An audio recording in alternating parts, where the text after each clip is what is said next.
2 புத்த மத துறவிகள் இருக்காங்க. ஒருத்தர் ரொம்ப வயசானவர், ஒருத்தர் ரொம்ப சின்ன இளமையான பையன். இவங்க 2 பேரும் ஒரு ஆற்றை கடக்கிறதுக்காக வந்துட்டு இருக்காங்க.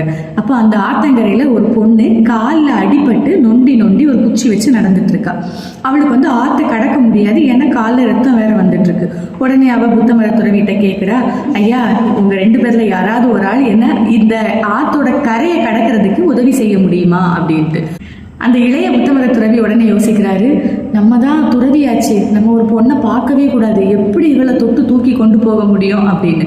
ஆனால் அப்படியே திரும்பி பார்த்தா அதுக்குள்ள வயசான துறவி அவளை முதுகில் எடுத்து அந்த நதிக்கரை வழியை நடக்கவே ஆரம்பிச்சிட்டாரு.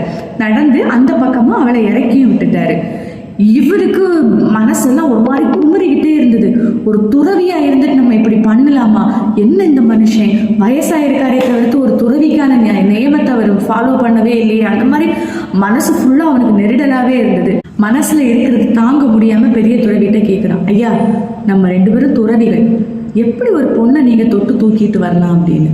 உடனே அந்த பெரிய துறவி சொல்றாரு, நான் அவளை அப்பவே நதிக்கரையில இறக்கி விட்டுட்டு வந்துட்டேன், நீ ஏன் அவளை இன்னும் உன் மனசுல சுமந்துட்டு வர்ற அப்படின்னு. அப்பதான் அவன் உண்மையை புரிய ஆரம்பிக்கிறான். ஆமா, உண்மையான பாரம் முதுகுல இல்லை, என்னுடைய மனசுல இருந்திருக்கு அப்படின்ட்டு. பல நேரங்கள்ல நம்ம சுமக்கக்கூடிய சுமை நம்ம முதுகுல இருக்காது, நம்ம விட மறுத்து எண்ணிக்கிட்டே இருக்கக்கூடிய நம்மளுடைய எண்ணங்கள்ல தான் இருக்கும்.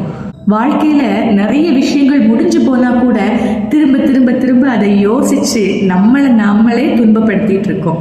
அப்போ நம்மளுடைய எண்ணங்களை சீர்படுத்தினா, தேவையானதை மட்டும் நினைச்சிட்டு தேவையில்லாததை நம்ம கண்ட்ரோல் பண்ணோம்னா நம்மளுடைய வாழ்க்கை ரொம்ப லகுவா இருக்கும். இந்த கதை உங்களுக்கு பிடிச்சிருந்ததுன்னா நிச்சயம் உங்க ஃப்ரெண்ட்ஸுக்கு ஷேர் பண்ணுங்க. Okay, by.